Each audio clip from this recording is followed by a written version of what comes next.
Oh boy, did I play a lot of garbage this year. So here are the top 5 worst games that I played in 2021. 5. Far Cry 6.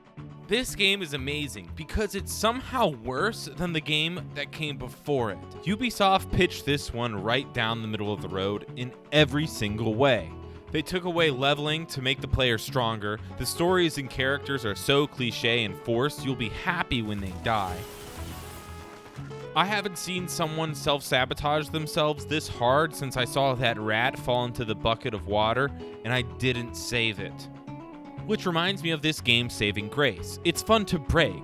A double jump that shoots a trail of fire behind you, a machine pistol with explosive ammo. Go ahead and kill as many civilians as you can because you won't enjoy doing anything else. 4. The Hunter, Call of the Wild or some shit. I'm convinced this game is only successful because its target audience spends most of its time outdoors instead of inside practicing their gamer craft like drinking Rockstar Energy and jelking. As I'm editing this, I'm realizing that this game really isn't that bad. It's probably the closest thing to hunting a video game can be.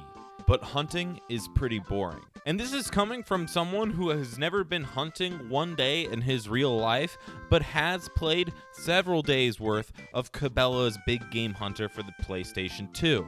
It's not fun to spend 45 minutes creeping up on something in a virtual world. I mean, in real life, some shit can happen, you don't get a kill, and it's like, what the fuck, because nature is pretty. But this game ain't that pretty. In fact, it has some of the most ugly DLC-focused game design, and for that reason, it ends up at number 4. 3. Back 4 Blood. Does this game deserve to be at the number 3 spot because of its gameplay and design? Yes, but don't take my word for it. Watch crowbcat's video on it. He doesn't say a word. It's just 20 or so minutes of cold proof that Back 4 Blood is simply not as good as Left 4 Dead 2. It's just good enough to lure you in, so they can bleed you dry with DLC and microtransactions, which you know are coming. And in 3 years, when players are thinking about all the horrible games they've played, I won't remember this one at all. 2. The GTA Remastered Trilogy for the Nintendo Switch. I am going to remember this game for as long as I live, because wow, oh wow, is it shitty. These games are like a family losing their most loved child and paying the cheapest possible way to reanimate that fucker. Only to have the twist of the movie be the parents are actually abusive, and they're gonna parade their little freak zombie boy around until they can find a better and more lucrative grift.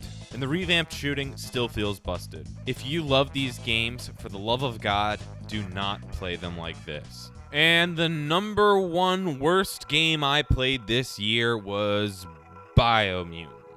Biomutant is a game that I'm mad I beat, because honestly, there are some changes that you could make simply to the text of this game that would make it worth $5 more. Just don't call the monsters the Fuzzlelop or the other illiterate bullshit that the childish narrator spits out. Gizmo is working on a Mechton and needs help defeating the Jumbo Puff at the end of the West Route. In fact, just get rid of the narrator altogether for the dialogue and do what Animal Crossing does when it has animals that needs to talk. Let's see, which is better, 1 or 2? 1 or 2? He presents himself as out of date. He knows he's way overdue, but he hasn't given up. 2! No, the answer is 1, Piggy. 1! Ow! It would take so little to make this game so much less painful to play. And the fact that the developers didn't have the insight to see how horrible this was is truly baffling. Hell, even removing several of the intro cutscenes would make the opening flow so much better and get players past an excruciating first few hours. I defended this game to people pre-launch. I shared this game's trailers with my friends.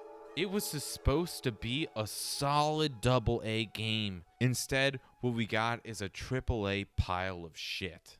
With the game standard here at Tibbs TV, I'm Jonathan Rosenblum.